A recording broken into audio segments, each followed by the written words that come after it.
Hello, నమస్తే అండి. గాజుల గౌరి నవల 8వ భాగానికి స్వాగతం అండి. ఈశ్వర్ తనని పల్లెటూరు మొద్దు అని ఎగతాళి చేసిన చిరునవ్వు నవ్వి ఊరుకునేది. ఎందుకో తనకి ఇప్పటి రోజులు చాలా కృత్రిమంగా అనిపిస్తాయి. దేనిలోనూ సహజత్వం కనిపించదు. తల్లి, తండ్రి, చిన్న అన్న, చిన్నమ్మల ప్రేమ అన్నట్లు తన చిన్నప్పటి సఖులు భవానీ, త్రిపుర వాళ్ల స్నేహం, పిల్లల చదువుల కోసం తమ ఊరు వదిలేసి దశాబ్దాలు గడిచాయి. ఎక్కడున్నారో వాళ్ళు, ఏం చేస్తున్నారో ఒక్కటిగా తిరిగి అల్లరి చేసి ప్రాణ స్నేహంగా మసలిన తాము ఒక్కటిగా ఉంటామనుకున్న ఆ రోజులు, అబ్బా ఎంత మధురమైనవి ఆ రోజులు. స్నేహబంధము ఎంత మధురము అనుకుని ఒక్కటిగా తిరిగిన ప్రాణ స్నేహం ఏది జీవన ప్రయాణంలో ముందుకు సాగి మసకేసిపోయింది. పిల్లల పెద్ద చదువులు, ఉద్యోగ నిమిత్తం ఈశ్వర సంసారాన్ని భాగ్యనగరానికి మార్చాడు. పిల్లల ఉద్యోగం, పెళ్ళిళ్ళు, బాధ్యత తీరాక ఈశ్వర్, గౌరీ ఇద్దరు తమ ఊరికి వచ్చేశారు. గౌరీ, ఈశ్వర్లు పిల్లల కోసం హైదరాబాద్కి తమ మకాం మార్చిన ఆ కాంక్రీట్ జంగిల్లో ఇమడలేకపోయేవారు. అందుకే తమ ఊర్లోని తమ ఇంటికి వచ్చాక కానీ ఊపిరి పీల్చుకోలేకపోయారు. తమ ఊరు కూడా మునిపటిలా కాకున్నా కొంత మార్పులు సంభవించిన, కొంతవరకు నగర జీవనం కంటే కొంత పల్లె జీవనం మెరుగు అనిపించింది వాళ్ళకి. తమ ఊరి పచ్చిగాలు పీలుస్తూ తమ స్వంత ఇంటిలో తమ వృద్ధాప్యపు రోజులు ప్రశాంతంగా గడపాలని వారికి అనిపించింది. అందుకే తమకి నచ్చిన విధంగా జీవితం గడుపుతున్నారు ఇద్దరు. గౌరీ, ఓ గౌరీ, ఎక్కడా అంటూ పిలుస్తున్న భర్త పిలుపుకు ఈ లోకంలోకి వచ్చిందామె. రాజమండ్రి వెళ్ళిన భర్త ఇంటికి వచ్చాడులా ఉంది. ఈశ్వర్ ఈ మధ్యకాలంలో కారు కొన్నాడు. పిల్లలు ఇక్కడికి వచ్చినప్పుడు తిరగటానికి వాళ్ళు ఇబ్బంది పడకూడదని అనిపించింది అతనికి. ఇంట్లో అడుగుడే సమయానికి భార్య కనిపించకపోతే అతడికి చాలా వెల్తిగా అనిపించేది. గౌరీ, గౌరీ ఎక్కడా అని పిలుస్తూ ఇంటి వెనుక ఉన్న పెరట్లోకి వచ్చాడతడు. పెరట్లో ఉన్న మొక్కలకు నీళ్లు పెడుతున్న గౌరీ ఇంటి ముందు వైపు పూల మొక్కలు, ఇంటి వెనుక పెరట్లో కూరగాయల మొక్కలు ఉన్నాయి. ఉదయం, సాయంత్రం వేళల్లో కొంతసేపు మొక్కలకి నీళ్లు పెడుతూ వాటి కబుర్లు చెప్పటం గౌరికి ఉన్న అలవాటు. ఈరోజు కూడా మొక్కలకు కబుర్లు చెప్తూ వాటికున్న ఎండుటాకులు తీసేస్తున్నదామె. ఇక్కడ ఉన్నావా దేవి? నేను పిలిస్తే పక్కింటి వాళ్ళకైనా నా పిలుపు వినిపిస్తుంది, కానీ మొక్కల్లోకంలో ఉంటే నీకు మాత్రం వినపడదు కదా అన్నాడు నాటకీయంగా.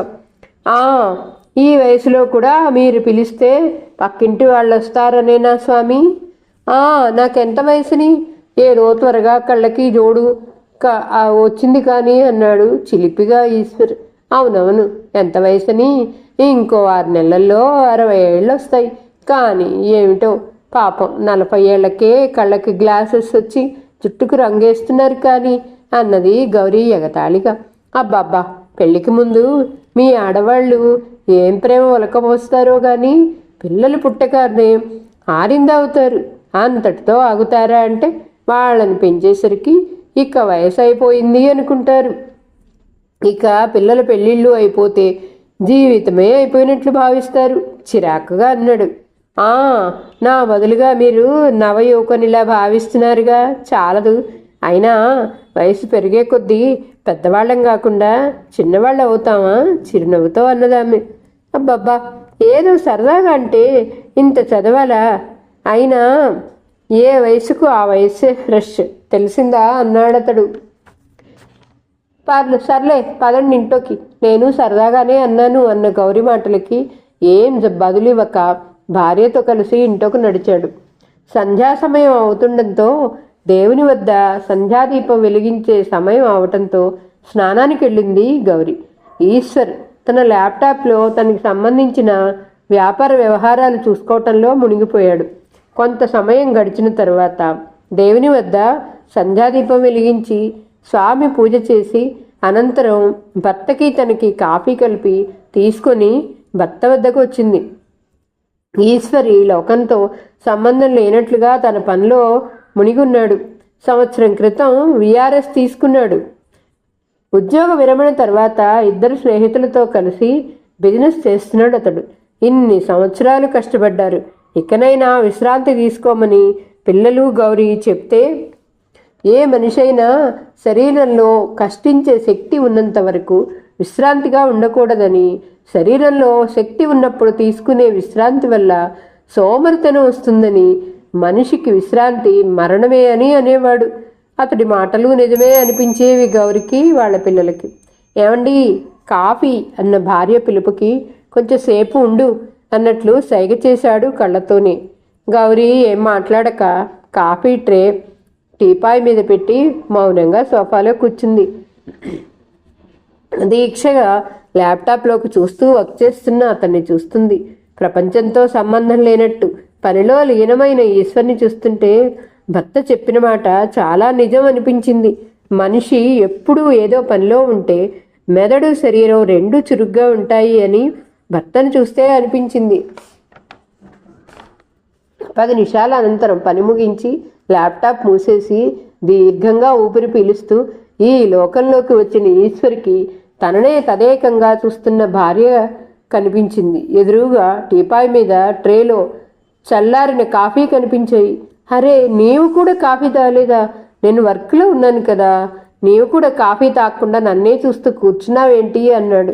అవును, మీరు ఈ లోకంతో సంబంధం లేనట్టు మీ వర్క్లో మునిగితే నేను ఒక్కదాన్నే ఎంజాయ్ చేస్తూ కాఫీ తాగేస్తా అన్నది. సరేలే ఇవ్వు, ఇప్పుడు తాగేస్తా అన్న భర్త మాటలకి ఉండండి, ఒక్క క్షణంలో మళ్ళా వేడి చేసి తెస్తా అని 2 నిమిషాల్లో మళ్ళా కాఫీ తెచ్చి ఇచ్చిన భార్య చేతిలోని కప్పు అందుకుంటూ, అనుకూలవతైన భార్య అంటే ఇలా ఉండాలి అన్నాడు చిరునవ్వుతో. పొగిడింది చాలే, ఇప్పటికే లావయ్యాను కానీ స్నానం కానిచ్చి రెండన్నదామె. చేసొస్తాలే కానీ ఏంటి టిఫిను ఈరోజు అన్నాడు. ఏం కావాలి మీకు? ఏం కావాలంటే ఆ టిఫిన్ వస్తుందా ప్లేట్లోకి అన్నాడు. వస్తుందో రాదో మీకెందుకు అడగండి అన్నది. సరే అయితే అల్లం, పచ్చిమిర్చి, జీలకర్ర దట్టించి చేసిన వేడి వేడి పెసరట్టు, అందులోకి పల్లి జీడిపప్పుతో చేసిన ఉప్మా, అందులో నంచుకోవటానికి బాగా ఘాటైన అల్లం పచ్చడి కావాలన్నాడు ఈశ్వర్ నవ్వుతూ. సరే అవే వస్తాయి కానీ త్వరగా స్నానం చేసి రండి అన్నది నవ్వుతూ. ఈశ్వర్ స్నానం చేసి వచ్చేసరికి టేబుల్ మీద ప్లేట్లో అతడు అడిగినవన్నీ ఉన్నాయి. నేనేదో సరదాగా అంటే నిజంగానే నేను అడిగినవే ఎలా చేశావు అన్నాడు అతడు. అబ్బే అదేం లేదు, నేను చేసినవే మీరు అడిగారు అన్నది గౌరీ అల్లరిగా. అవురా, అమ్మాయికుణ్ణి చేసి ఈ వయసులో ఆట పట్టిస్తావా అన్నాడు ఈశ్వర్ ఉడుకుమొత్తనంతో. ఇద్దరు నవ్వుకుంటూ పలహారం పూర్తి చేశారు. వాళ్ళు నిద్రకి ఉపక్రమిస్తున్న సమయంలో, ఏమండి, పిల్లలొద్ద నుండి ఫోన్ వచ్చి వారం అయింది కదా, ఈరోజు ఏమైనా పెద్దబాబో చిన్నబాబో ఫోన్ చేస్తారంటారా అన్నది భర్తతో. అబ్బబ్బా, ఫోను వారం వారం రాకుంటే వాళ్ళపై అంత బెంగ? వాళ్ళు ఇంకా చిన్నపిల్లల? పెద్దవాళ్ళయ్యారు, వాళ్ళ బాధ్యతలు వాళ్ళవి. మనం వాళ్ళపై మమకారం ఎంత తగ్గించుకుంటే మనకంత మంచిది అని నీకు ఎంత చెప్పినా అర్థం కాదు. పిల్లల మీదే కాకుండా వాళ్ళ పిల్లలపైన ఎందుకు ఇంత అనుబంధం? వాళ్లతో మన అనుబంధం ఎంతవరకో అంతవరకే. అంటే నా మాట వినవు అన్నాడు. మీలా నేను రాయిని కాదు, బంధాలకి అతీతంగా ఉండలేను. ఎందుకంటే నేను తల్లిని అందామె. అబ్బబ్బా, ఈ మాట ఎన్నిసార్లు చెప్తావు? సంవత్సరాల నుండి ఒకే మాట విని విని విసుగ్గా ఉంది. వాళ్ళకి వాళ్ళ జీవితం ముఖ్యం. ఫస్ట్ ఇంపార్టెంట్ వాళ్ళ భార్య పిల్లలకే ఇస్తారు. అది నీకు నేను ఎంత చెప్పినా అర్థం కాదు. ఒక్క వారం రోజులు వాళ్ళు ఫోన్ చేయకపోతే నా ప్రాణం తీస్తావు. నన్ను ప్రశాంతంగా నిద్రపోనివ్వవు కదా అని గోడవైపు తిరిగి పడుకున్న భర్త వైపు కన్నీళ్లతో చూడటం తప్ప ఏం చేయలేక నిస్సహాయంగా లైట్ ఆపేసి మంచంపై ఒరిగిపోయింది. తన మనసు ఎవరికీ అర్థం కాదు. తన బాధ అంతకన్నా పట్టదు. పిల్లల గురించి ఆలోచించవద్దు, నీకు నేను నాకు నీవుగా బతుకుదాం అంటాడు భర్త. పిల్లలు అనేవాళ్ళు మన జీవన ప్రయాణంలో ఒక బాటసారులు. వాళ్ళ మజిలీ వచ్చింది, వాళ్ళు వెళ్ళారు. మన ఇద్దరి జీవన ప్రయాణం కడ వరకు నడిచేది మనమే. ఈ బాధ ఈశ్వర్కి ఎంత చెప్పినా అర్థం కాదు. పోనీ పిల్లలకైనా అర్థం అవుతుందా అంటే అదీ లేదు. వారానికి ఒక్క రోజైనా వీడియో కాల్ చేయమని అడిగితే ప్రతివారం మాకు ఎక్కడ వీలవుతుందమ్మా, వీలైనప్పుడు చేస్తాం, అదీగాక మీ టైమింగ్స్ మా టైమింగ్స్ తేడా ఉంటాయి అంటారు. మొదట విదేశాలకు వెళ్ళేటప్పుడు ప్రతి సంవత్సరం వస్తామన్నారు. ఇప్పుడు ఇండియా రావాలంటే లక్షలు కావాలంటారు. అది నిజమే కదా అనిపిస్తుంది ఆమెకి. ఈశ్వర్ తన బిజినెస్లో బిజీగా గడుపుతాడు. ఇంట్లో ఉన్నంతసేపు 25 సంవత్సరాల కుర్రాళ్ళ ఉంటాడు. తనకే ఇంటి పని, వంట పని, తోట పని ఎంత చేసినా ఖాళీ సమయం ఎక్కువ ఉండేది. ఖాళీ సమయాల్లో పుస్తకాలు చదువుతూ గడిపేది. పుస్తకాలు మించిన ఫ్రెండు ఈ ప్రపంచంలో ఉండరు అనుకుండేది. ఆ రోజు సోమవారం. గౌరికి మౌనవ్రతం. ఉదయం నుండి రాత్రి వరకు భర్తతో కానీ వేరే ఎవరితో కానీ ఆమె మాట్లాడదు. ఈశ్వర్కి సమయానికి పలహారం, భోజన సదుపాయాలన్నీ సమకూర్చటం వల్ల పెద్దగా ఏమీ ఇబ్బంది కలిగేది కాదు. మరీ అవసరమైతే మూగ సైగల ద్వారా, ఇంకా అవసరమైతే కాగితం పైన వాసి చూపించేది.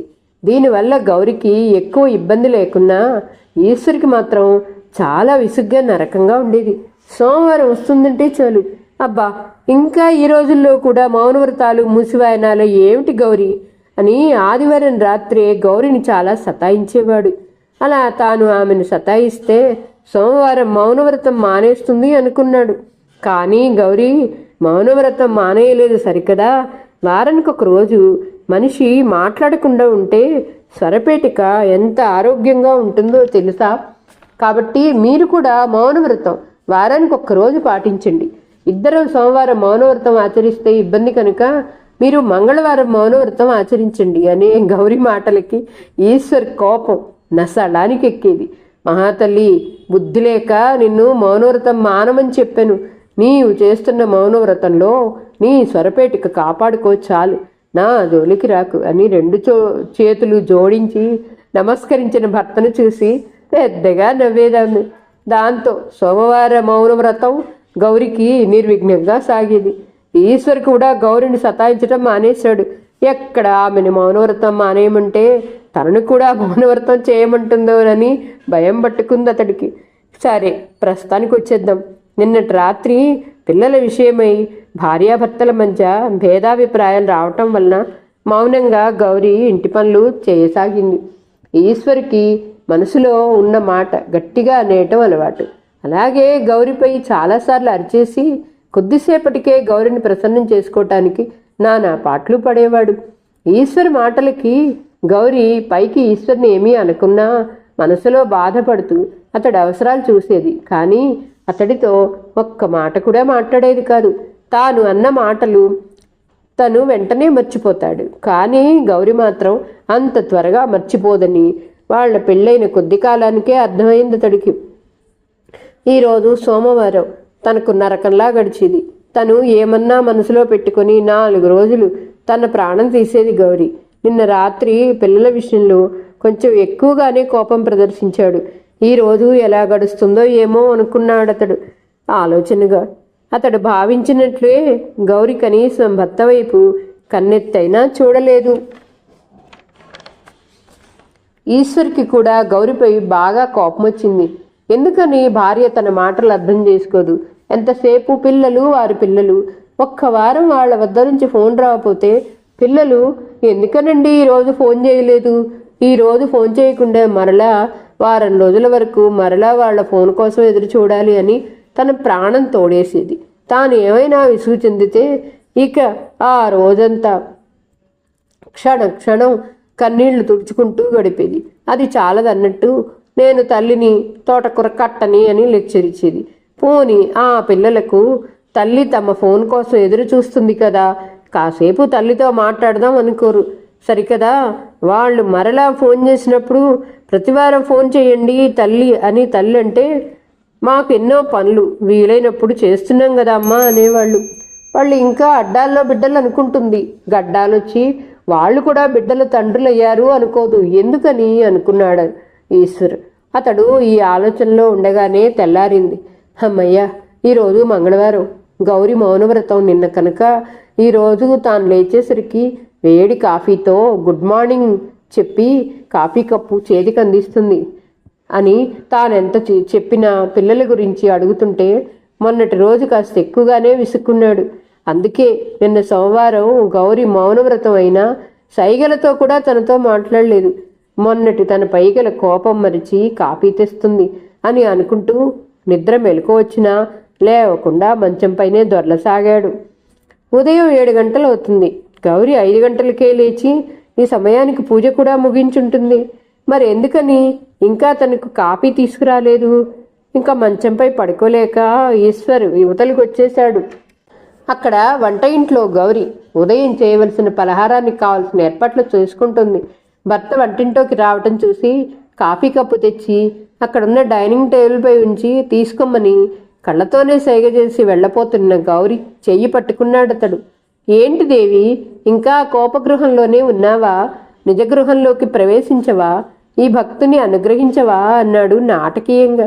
గౌరీ ఏం మాట్లాడక సాంబార్లో తిరగమాత పెట్టసాగింది. ఇంగువ, కరివేపాకు ఘాటు ఒక్కసారిగా ఇల్లంతా వ్యాపించింది. ఏంటి ఈరోజు టిఫిన్? సాంబార్ ఇడ్లీనా? సరే అయితే త్వరగా స్నానం చేసి వచ్చేస్తా అని వెళ్ళాడు ఈశ్వర్.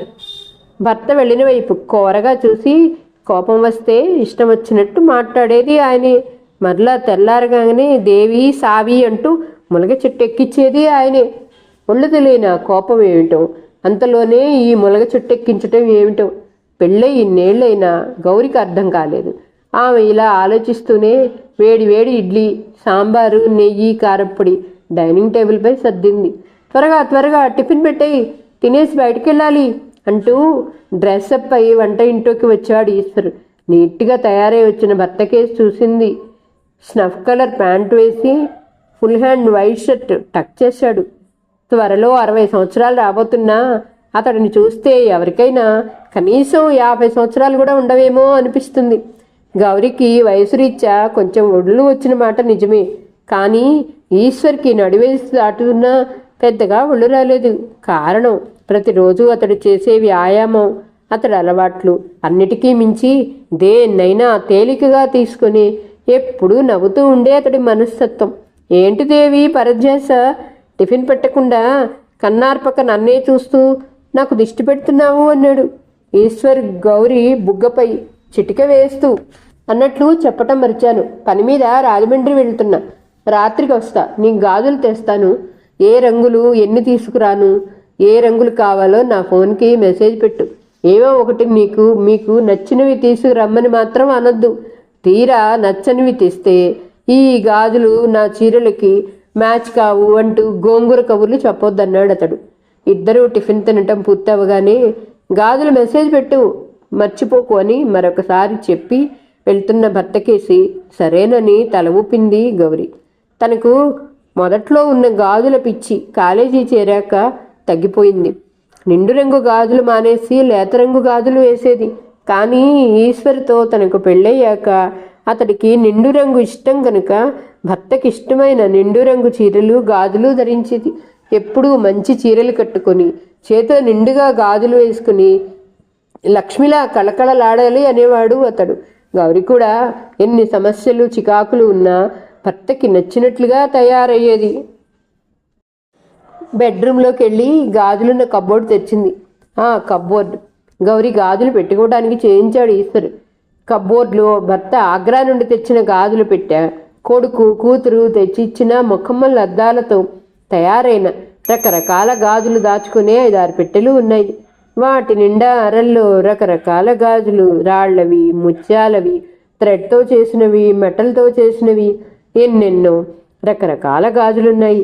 వారానికి ఒకసారైనా అవన్నీ తీసి చూసి ఇవే తన లక్షల ఆస్తి అని మురిసిపోవటం గౌరికున్న పెద్ద అలవాటు. ఈరోజు కూడా అలాగే గాజుల కబ్బోర్డు ఓపెన్ చేసింది ఆమె. ఇవన్నీ చూసి మరలా చీరలకు మ్యాచ్ అయ్యే గాజులు సెలెక్ట్ చేయాలి. ఇవన్నీ చూసేసరికి మధ్యాహ్నం అవుతుంది. కానీలే, ఎలాగూ ఈశ్వర్ సాయంత్రానికి కానీ రారు, ఎలాగూ టిఫిన్ అయిందిగా. ఇవన్నీ చూశాక కావలసిన గాజులు భర్తకి మెసేజ్ పెట్టాలి, లేకుంటే భర్త బాధపడతాడు. ఈ పని అయిన తర్వాత ఏదో ఒకటి తినేయొచ్చు అని గాజులు ఎంచుకునే పనిలో మునిగింది గౌరీ. కాదు గాజులే గౌరీ. ఈశ్వర్ వెళ్ళిన పని ముగించి ఇల్లు చేరేసరికి రాత్రి 10 గంటలైంది. భోజనాలు ముగించి పడగదిలోకి వచ్చిన తర్వాత కూడా భర్త తెచ్చిన గాజులు తనకి ఇవ్వకపోవడంతో బహుశా పని ఒత్తిడిలో గాజులు తీసుకురావటం వీలు అవలేదేమో అనుకుందామె. గౌరి ముఖంలోని భావాలు గమనిస్తూనే ఉన్నాడు ఈశ్వర్. గాజులు తీసుకుని రాలేదా అని అడగొచ్చు కదా. అబ్బే, అలా అడిగితే గౌరి ఎందుకు అవుతుంది అనుకున్నాడు. ఆమె అవస్థ గమనించి పైకి వంటగదిలో పనైనట్లేనా అని అడిగాడు. అయినట్లే అని తల ఆడించింది. మంచం పైకి వెళ్ళబోతున్న గౌరిని ఆ బ్రీఫ్ కేస్ ఇటివు అన్నాడు. అందులో నుంచి 5 రకాల గాజుల పొట్లాలు గౌరి చేతికి అందించాడు ఈశ్వర్. కాగితంలో నుంచి తీసి గాజులు చూసిన గౌరి కళ్ళు మెరిశాయి. ఎలా ఉన్నాయి గాజులు, నచ్చాయా? నీ వద్ద లేనివేనా అన్నాడు. నచ్చాయి అన్నట్లుగా కళ్ళతోనే చెప్పింది. అబ్బబ్బా, ఈరోజు సోమవారం కాదు కదా, బుధవారం కూడా కొద్దిసేపట్లో వస్తుంది అన్నాడు విసుగ్గా. నచ్చాయి అన్నది గౌరి మెల్లగా. ఇంకా నాపై కోపం పోలేదా? మన జీవితాల్లో పిల్లలు మజిలీ మాత్రమే. జీవితం చివరిదాకా మనమే ఒకరికి ఒకరం అర్థం చేసుకో అన్న భర్త గుండెల్లో తలదాచుకుంది అన్యోన్య గోదారి గౌరి. వాళ్ల దాంపత్య సఖ్యత చూసిన కిటికీలోని చందమామ దూరంగా ఉన్న భార్యాభర్తల్ని కలపటమే నా పని అన్నట్లుగా నవ్వాడు. గౌరి వంట ఇంట్లో పనిలో ఉంది. ఈశ్వర్ ల్యాప్టాప్లో తన బిజినెస్ వర్క్ చూసుకుంటున్నాడు. ఇంతలో ఈశ్వర్ ఫోన్ రింగ్ అయింది. ఈశ్వర్ పెద్ద కొడుకు వినీత్ తండ్రికి వీడియో కాల్ చేశాడు. ఎలా ఉన్నారు డాడీ, అమ్మ ఏం చేస్తుంది అన్నాడు. కొడుకు మాటలకి మీ అమ్మ సంగతే అడిగావు, ఏం చెప్పను అన్నాడు నవ్వుతూ. ఏమైంది డాడీ అన్నాడు వినీత్ కూడా నవ్వుతూ. అదే చెప్తున్నా, ఒక్క వారం నీవు కానీ రోహిత్ కానీ మైథిలి ఎవరో ఒకరైనా వారం రోజులకు ఒకసారి వీడియో కాల్ చేయకపోతే ఇక మర్నాటి నుండి నేను బయటకు వెళ్ళే వరకు ఒకటే నస్స. పెద్దాడు ఫోన్ చేయలేదే అంటుంది. వాడికి ఏమైనా పనిపడిందేమోలే అంటాను. మాట్లాడకుండా ఊరుకొని మధ్యాహ్నం భోజనం చేసేటప్పుడు పెద్దవాడికి వీలవ్వకపోతే చిన్నాడైనా ఎందుకో ఫోన్ చేయలేదే అంటుంది. నాకు చిరాకు విసుగు కలిగినా వాడించుకొని చేస్తారులే గౌరీ, మొదట నీవు చేసే భోజనంపై దృష్టి పెట్టు అంటాను. నాకు సమాధానం ఇవ్వకుండా మౌనంగా తల వంచుకొని అన్నం తినే పళ్ళల్లో చిన్నపిల్లల గీతలు గీస్తుంది. తనని ఇంకేం మాట్లాడించక నేను భోజనం ముగించి బయటకు వచ్చేస్తాను. రాత్రి 10 గంటలకు అలసిపోయి భోజనం ముగించి పక్కపై వెళ్తాను. తాను కూడా తన పనులు ముగించి మంచం మీదకు వస్తుంది. వచ్చిన మనిషి మంచంపై పడుకోవాలి కదా అన్నాడు. మంచం మీద పడుకోక ఈ వయసులో ఎక్కడ పడుకుంటుంది డాడీ అన్నాడు వినీత్ తండ్రి వాగ్దాటికి అడ్డు వస్తూ. అదే మరి, నన్ను పూర్తిగా చెప్పని గదిలోకి రాగానే ఏమండి అంటూ మొదలు పెడుతుంది. ఆమె ఏం చెప్తుందో నాకు ముందే తెలుసు అని ఆమెకు కూడా తెలుసు. అయినా కనీసం మైథిలైనా ఫోన్ చేయలేదు ఎందుకనో అంటుంది. నాకు కోపం నశాళానికి అంటుతుంది. అయినా కోపం తమాయించి వాళ్ళకేవో పనులు ఉంటాయిలే, వాళ్ళు వీళ్ళు బట్టి చేస్తారులే, మరీ 24 గంటలు పిల్లల గురించి ఆలోచించి పిచ్చిదాన్ని అవ్వద్దు అంటాను. దాంతో ఇక కుళాయి తిప్పటం మొదలు పెడుతుంది. మీలాగా నాది రాతిగుండే కాదు, తల్లి హృదయం నాది, తమలపాకుల కిళ్ళి నాది అంటుంది.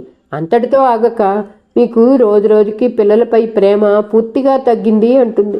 నాలో కొంచెంగా ఉన్న సహనం నశించి రోజంతా పనిచేసి ఇంటికొస్తే ప్రశాంతంగా నిద్ర కూడా పోనివవా అని అరిచేసి గోడవైపుకు తిరిగి పడుకుంటాను. దాంతో తాను మీ అమ్మ కూడా ఇంకోవైపుకి తిరిగి ముక్కు చీజేస్తూ పడుకుంటుంది. తెల్లారగానే ముందు రోజు జరిగింది నేను మర్చిపోయి ఆమెను పలకరిస్తాను. కానీ మీ అమ్మ మర్చిపోదు కదా. కనీసం 2 రోజుల వరకు ఎటువంటి మాట మాట్లాడదు.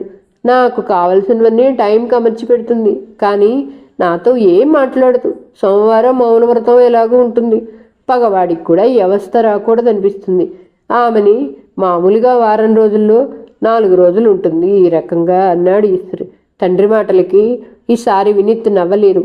తల్లికి తను తమ్ముడు చెల్లెలే కాకుండా తమ పిల్లలన్నా ఎంత ప్రాణమో తనకు తెలియంది కాదు. అయినా తాను ఏమీ చేయలేడు. ఈ సంపాదన అనే పరుగు పందెంలో పరిగెడాల్సిందే, తప్పదు. ఈ పరుగు పందెంలో ఒక్క నిమిషం ఆగినా తాను ఎంత వెనుకపడతాడో తనకి తెలుసు. తానే కాదు, తనలాంటి వాళ్ళందరి పరిస్థితి ఇదే. ఒకప్పుడు అంటే తనకంటే ముందు తరంలో చిన్న సొంత ఇల్లు, ఆ ఇంట్లో పడుకోవటానికి ఒక మంచం, వేసుకోవటానికి ఒక ఫ్యాను, వంటకు ఒక చిన్న గ్యాస్ స్టవ్ ఉంటే చాలు. అవే గొప్ప వసతులు వారి స్థితికి. కానీ ఇప్పుడు అలా కాదు. స్వదేశంలో విదేశాల్లో కూడా పోష్ ఏరియాలో గేట్వే కమ్యూనిటీలో లగ్జూరియస్ ఫ్లాట్ ఉండాలి. అంతేనా, తిరగటానికి మంచి కంపెనీ, పెద్ద కారు ఉండాలి. ఇవన్నీ కావాలంటే రాత్రింబవళ్ళు తాను తన భార్య కష్టపడాలి అనుకున్నాడు. తన మాటలకి కొడుకు ఏమీ మాట్లాడక సీరియస్గా ఆలోచించటం చూసి, ఈశ్వర్ ఏమిటి వినోద్, నవ్వేవాడివి నవ్వు ఆపేసి ఏం ఆలోచిస్తున్నావు అని అడిగాడు. తండ్రి మాటలకి వినీత్ ఈ లోకంలోకి వచ్చేశాడు.